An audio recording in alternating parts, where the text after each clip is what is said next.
Hi, I'm Catherine Llewellyn, the host of the podcast. You can find out all about Truth and Transcendence on truthandtranscendence.com. And you can find out all about me on beingspace.world, where you will find my online coaching offering as well as my UK-based workshops. The Freedom of Spirit workshop for liberation and empowerment, the Pellower Radical Shift in Consciousness workshop for spiritual expansion, and transformational coaching for exploring the mind-body-spirit connection on the expansive path. You can also support the podcast by actually making a donation. I hope you enjoy the show. Welcome to Truth and Transcendence. You can find all our other episodes on truthandtranscendence.com. So today I want to talk about our vibe or our vibration.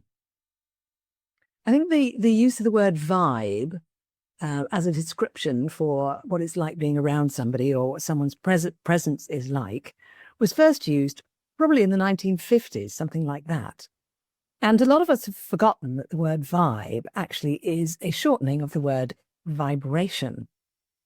And we cast it around and we don't really think about what we're saying. What we're probably actually saying is that the energetic vibration and resonance of ourselves or someone else we're thinking about can actually be felt. It can be experienced.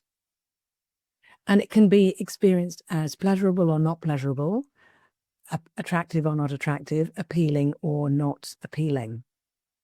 So if we think about, okay, I want to have the vibration and the resonance that is going to feel really good for me and that's going to feel good for other people and be encouraging for other people. What we'll tend to do in our progress-oriented culture is to imagine that what that means is we have to change. In order to change our vibration, that we need to change. Now, that is one way of doing it. But actually, the most powerful way and the easiest way and the most readily available way to shift our vibration is to simply tell the truth to ourselves about what is already the case at the moment. And you may know people in your life who have a supreme degree of self-acceptance, self-awareness and self-acceptance, who are not constantly striving to be different or to change or to get better or to fix themselves or to succeed at something. They have a beautiful quality of presence, beingness, present moment manifestation. All of that comes from being in a place of actually looking within and looking without at one's life and actually acknowledging what we notice, what we experience, and how things are now, and then just letting any ideas about changing it or improving it or fixing it melt away. So if you consider this now in your own life, if you consider what are the areas in which you're trying to change yourself? What are the areas in which you're trying to change your life?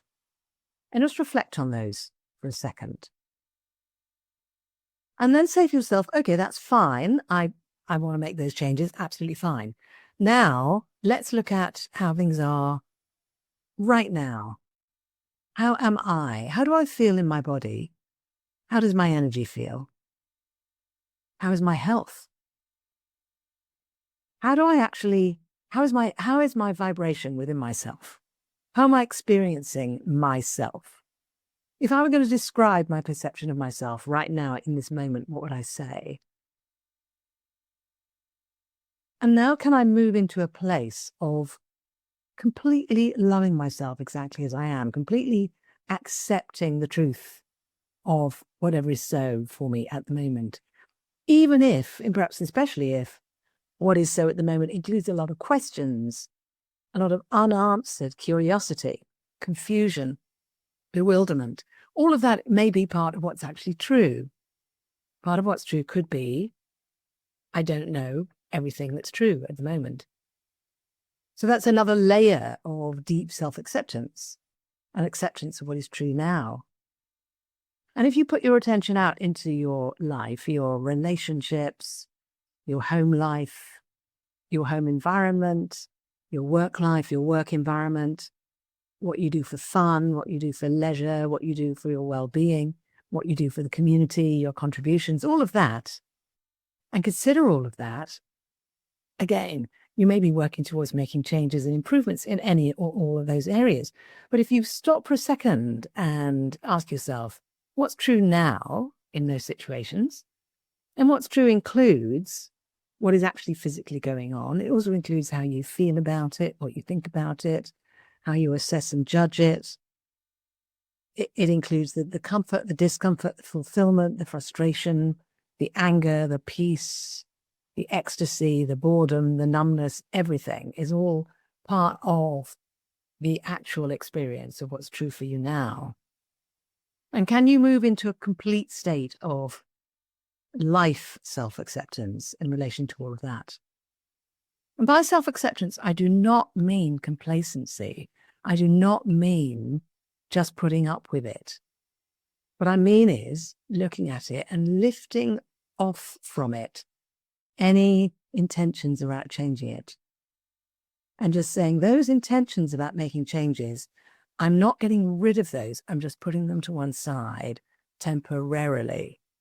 I'm just temporarily putting those on one side, just so I can spend a moment in this lived experience right now of myself, of my life, everything in my life, and including my experience of what's happening further away, what I'm picking up through the media and through other communications about what's happening in situations that I'm not directly related to or can't experience direct for myself, how I feel about those, what I think about those, what my energy does in response to those. All of this is part of how we're experiencing ourselves right now and how we're experiencing our lives right now.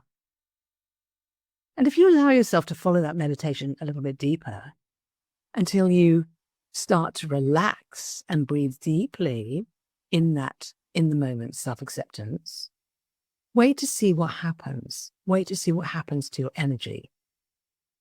In general, when we practice this sort of thing, what tends to happen, perhaps not immediately, perhaps after a few days or a few weeks or a few months, what tends to happen is that our vibration actually shifts through the simple practice of noticing, acknowledging, and accepting what is already true in this moment.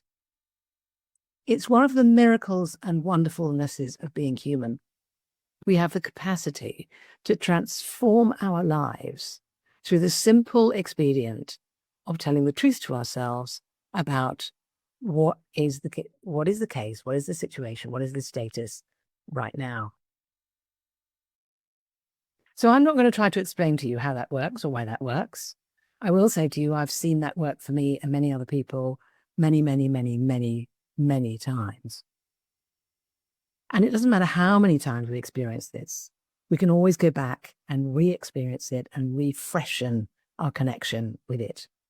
Because no matter how enlightened you are, no matter how evolved you are, or how ascended you may be, you are still swimming in a sea of conditioning, group mind, cultural imperatives, mind formations, and many of those contain elements around, in order for us to shift our vibration, we have to change, things have to be different. Whereas actually it's the other way around.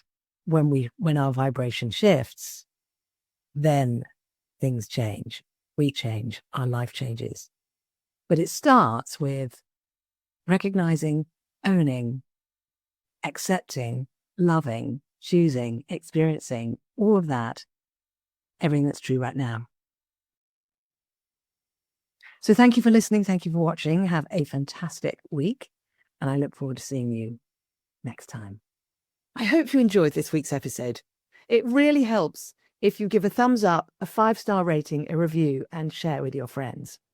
If you're looking for transformational coaching or an intensive transformational weekend workshop experience, I can help with that. You can actually help the show by making a donation. Until next time, take care.